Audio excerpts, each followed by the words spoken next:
இயேசுவில் அன்புமிக்க சகோதர சகோதரிகளை, உங்கள் அனைவரையும் புது காலம் 27ஆம் ஞாயிறில் அன்புடன் வரவேற்கின்றோம். இன்றைய நற்செய்தியானது புனித லூக்காஸ் எழுதிய நற்செய்தியிலிருந்து எடுக்கப்பட்டிருக்கின்றது. அதிகாரம் 17, திருவசனங்கள் 5 முதல் 10 வரை. இங்கே நாம் பார்க்கின்றோம், திருத்தூதர்கள் ஆண்டவரிடம் எங்கள் நம்பிக்கையை மிகுதியாக்கும் என்று கேட்கின்றார்கள்.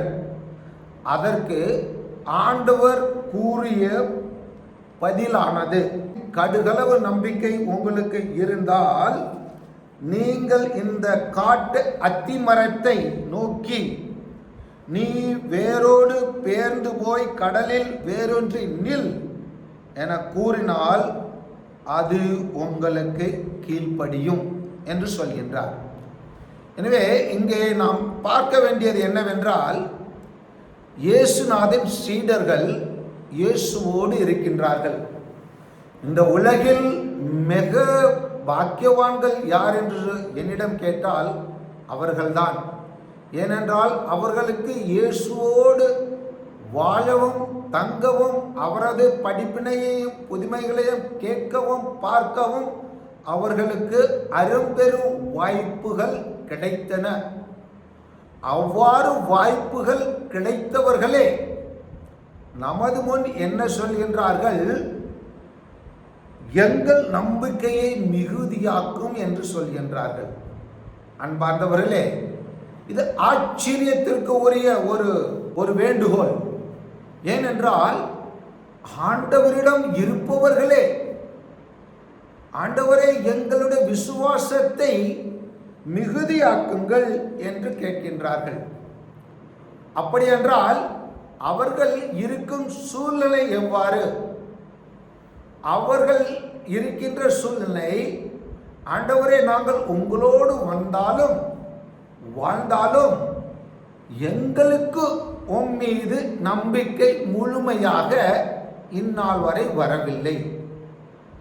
நாங்கள் பரிதபித்தவர்களாக, அதாவது திசை மாறியவர்களாக,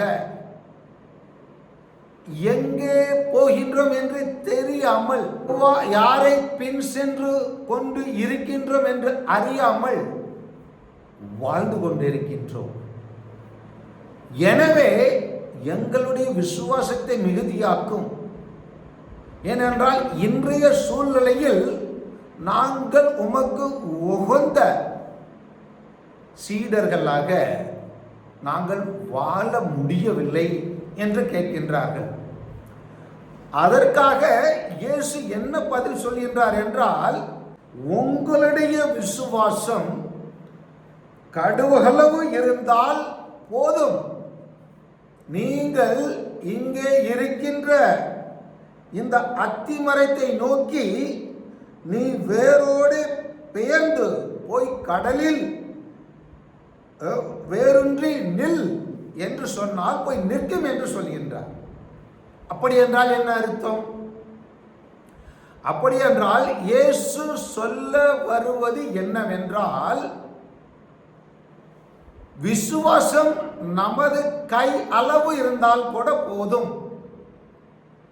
அதனை நாம் எவ்வாறு நமது வாழ்க்கையில் பயன்படுத்துகின்றோம், ஆங்கிலத்தில் சொல்லுவென்றால் அப்ளை செய்கின்றோம், அதனை எவ்வாறு உபயோகிக்கின்றோம் என்பதுதான் முக்கியம். எடுத்துக்காட்டாக, இன்றைய வாகனங்களில் செல்ஃப் ஸ்டார்டர் இருக்கின்றது. செல்ஃப் ஸ்டார்டரை நாம் துவக்கத்தில் தான் பயன்படுத்துவோம். அதன் பிற்பாடு அந்த வண்டி தானாக இயங்கும். அதனை இயக்குகின்றவர்களும் அதனை இயக்க தெரியும்.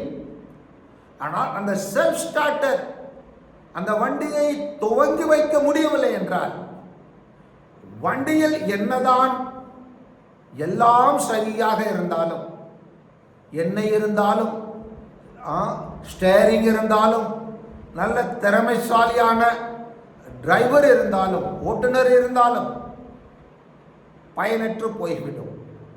எனவே நம்பிக்கை என்பது, விசுவாசம் என்பது அந்த செல்ஃப் ஸ்டார்டரை போன்றுதான்.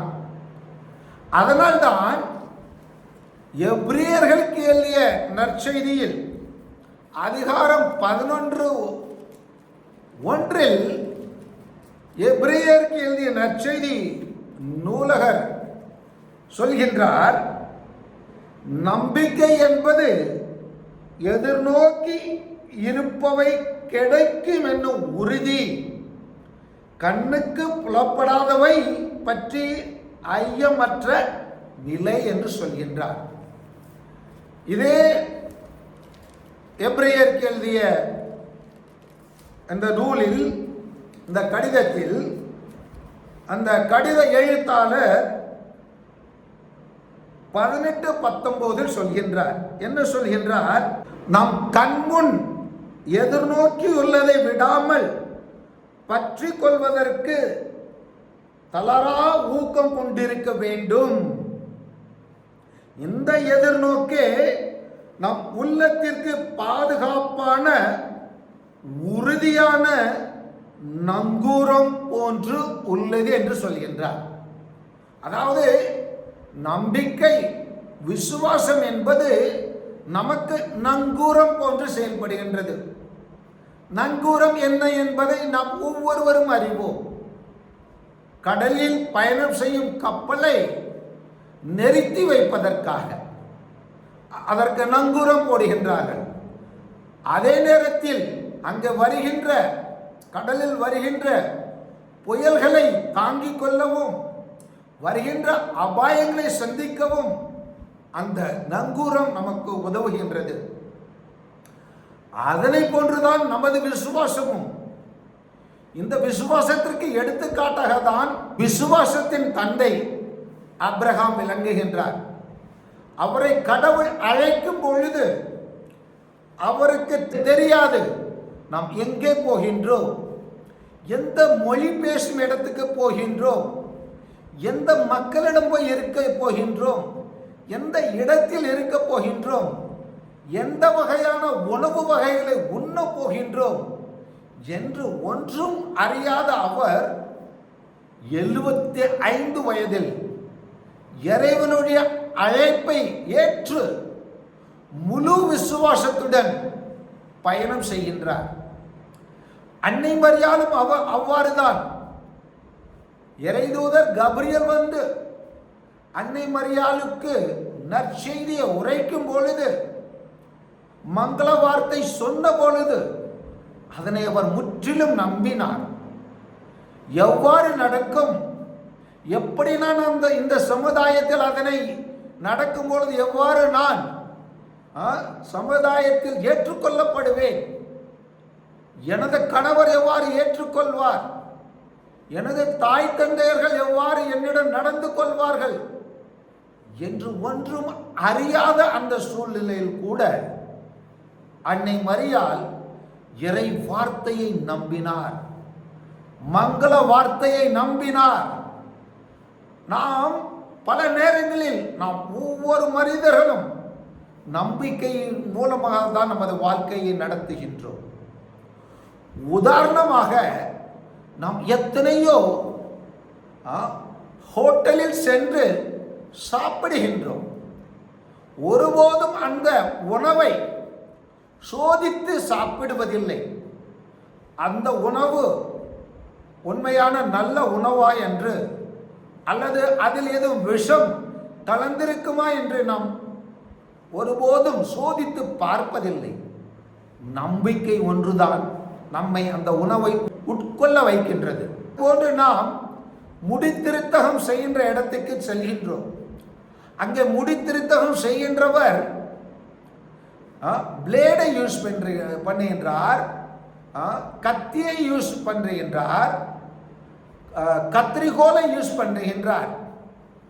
இவை எல்லாம் இருக்கும் ஒருவரிடம் நாம் முழு நம்பிக்கையிடம் நமது தலையை காட்டி அமர்ந்திருக்கின்றோம். காரணம் நம்பிக்கைதான். அதனை போன்று நாம் பல நேரங்களில் பயணம் செய்கின்றோம். பயணம் செய்யும் டிரைவர் ஆர் பஸ் டிரைவராக இருந்தாலும் சரி, ரயில் வண்டி டிரைவராக இருந்தாலும் சரி, நாம் அவர்கள் மீது நம்பிக்கை வைத்து பயணம் செய்கின்றோம். எனவே நமது நம்பிக்கையானது நமது வாழ்க்கையின் அச்சாணியாக இருக்கின்றது, அச்சாரமாக இருக்கின்றது. எனவேதான் இயேசு என்ன சொல்கின்றார்? உங்களிடம் இருக்கும் நம்பிக்கை சிறிதளவாக இருந்தாலும் அதனை பயன்படுத்த கற்றுக்கொள்ளுங்கள், அதனை உபயோகிக்க கற்றுக்கொள்ளுங்கள். அதனை நீங்கள் எப்பொழுது சரியாக உபயோகிக்கின்றீர்களோ, நீங்கள் எதிர்நோக்கி இருப்பதை, எதனை காண முடியாமல் இருந்தாலும் அதனை அடைந்து விடுவீர்கள். அது நமது வாழ்க்கையின் நங்கூரமாகவும், நமது வாழ்க்கையின் அச்சாணியாகவும், வாழ்க்கையின் மூளைக்கல்லாகவும் அது அமைகின்றது. எனவே அன்பார்ந்த இறை மக்களே, நாம் இயேசுவின் மீது நம்பிக்கை கொண்டு நமது வாழ்க்கை பயணத்தை நோக்கி தினந்தோறும் நடைபெறுவோம். அந்த நம்பிக்கை நல்லபடியாக அமைவதற்கு, அதனை அடைவதற்கு, அதனை பெறுவதற்கு நாம் 3 செயல்களை செய்ய வேண்டும். எப்பொழுதெல்லாம் நமது நம்பிக்கை குறைவாக இருக்கின்றதோ, எவ்வாறு சீடர்கள் இறைமகன் இயேசுவை தேடி இயேசுவை நோக்கி சொன்னார்களோ, எங்கள் நம்பிக்கையை மிகுதியாக்குங்கள் என்று, நாமும் அவர்களை போன்று இயேசுவை எமது நம்பிக்கையை மிகுதியாக்குங்கள் என்று கேட்க வேண்டும். 2வது, நாம் எப்பொழுதெல்லாம் நமது நம்பிக்கை குறைவாக இருக்கின்றது என்று நினைக்கின்றோமோ, அப்பொழுது நாம் தேவாலயங்களில் சென்று திருப்பலியில் பங்கேற்று ஜெபங்களை செய்து நாம் நமது நம்பிக்கையை வளர்த்து கொள்ள வேண்டும்.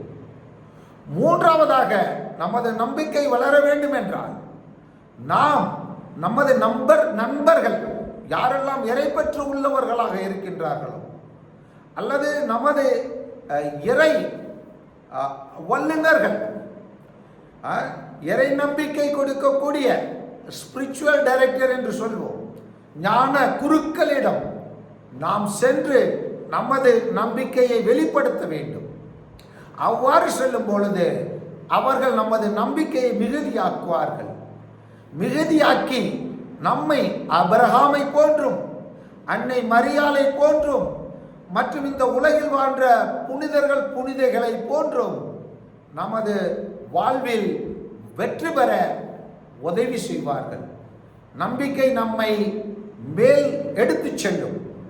நம்பிக்கை நம்மை இறைவனோடு ஒன்றிக்க செய்யும். நம்பிக்கை எதிர்நோக்கி இருப்பதை அடைய செய்யும். எனவே அன்பார்ந்த இறை மக்களே, வாருங்கள், நம்பிக்கையோடு வாழ்வோம். நம்மிடம் இருக்க நம்பிக்கையை தினந்தோறும் உபயோகிக்க, பயன்படுத்த, செயல்படுத்த நாம் ஒவ்வொருவரும் கற்றுக்கொள்வோம். ஆமீன்.